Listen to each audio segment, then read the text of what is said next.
Good morning, it's Delusion Dispelling. Welcome to another reading from our little session of Letting Go in 2019, taken from this book, The Language of Letting Go by Melody Beattie. People pleasers. Have you ever been around people pleasers? They tend to be displeasing. Being around someone who is turned inside out to please another is often irritating and anxiety producing. People pleasing is a behavior we may have adapted to survive in our own family. We may not have been able to get the love and attention we deserved. We may not have been given permission to please ourselves, to trust ourselves, and to choose a course of action that demonstrated self trust. People pleasing can be overt or covert. We may run around fussing over others, chattering a mile a minute, when what we are really saying is, I hope I'm pleasing you. Or we may be more covert, quietly going through life, making important decisions based on pleasing others.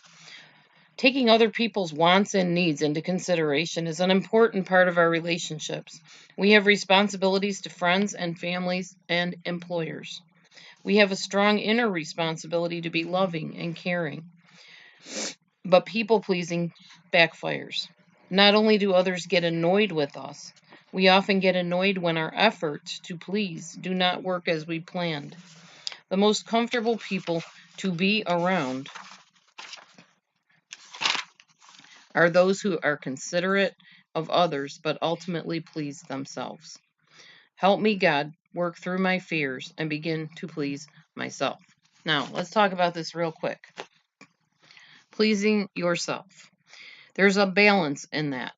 The Bible says, love one another as you love yourselves, or do unto others as you would have them do unto you.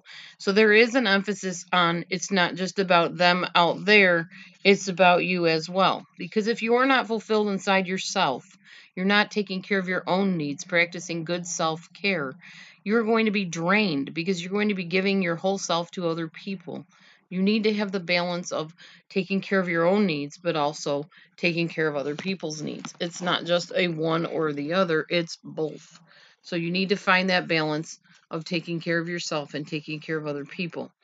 I've been around people pleasers, and in the past, having an OCD father, among other things, stepfather, we had to please him. If we didn't please him, we had to hear about it or we had to be beaten in some way, which he wasn't really big on the physical beatings, but the verbal bashing and stuff like that went on pretty much on a regular basis. The put downs, anybody with a half a brain could figure this out, you're stupid, that kind of stuff.